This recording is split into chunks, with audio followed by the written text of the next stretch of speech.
Dahod Chakaliya road પર હૃદયદ્રાવક ઘટના, બે માસૂમ બાળકોની હત્યા બાદ માતાનો આત્મહત્યા પ્રયાસ।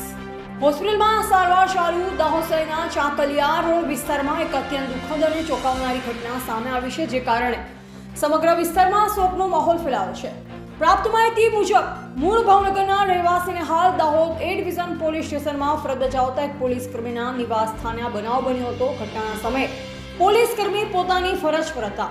આ દરમિયાન તેમની પત્નીએ પોતાના બે પુત્રો આશરે 12 વર્ષીય શ્લોક અને 2 વર્ષીય રુદ્રને મોતને ઘાટ ઉતાર્યો હોવાનો પ્રાથમિક અંદાજ છે। ત્યારબાદ મહિલા પોતે પણ ઝેરી પદાર્થ પી આત્મહત્યા કરવાનો પ્રયાસ કર્યો। ઘટનાની જાણ થતાં જ આસપાસના લોકો દ્વારા તાત્કાલિક પોલીસ અને 108 એમ્બ્યુલન્સને જાણ કરવામાં આવી।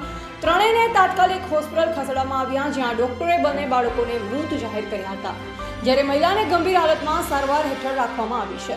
હાલમાં હૃદયદ્રાવક પગલા પાછળનું ચોક્કસ કારણ બહાર આવ્યું નથી। પોલીસ દ્વારા સમગ્ર મામલે તપાસ હાથ ધરવામાં આવી છે અને પારાવારિક અને કોઈ કારણોને લઈ તપાસ ચાલુ છે। આ ઘટના માનવતા અને સમાજ માટે ગંભીર ચિંતા ઊભી કરે છે, જેમાં બે નિર્દોષ બાળકોના જીવ ગુમાવવાના કારણે વિસ્તારમાં શોકની લાગણી વ્યાપી છે।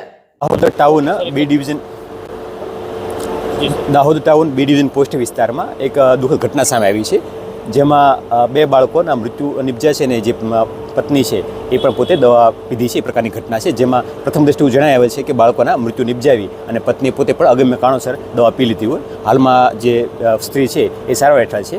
તપાસ ચાલુ છે બાબતે અને વિગતવાર હવે જે બી પુરાવા છે એના આધારે કાયદેસર કાર્યવાહી કરવામાં આવશે।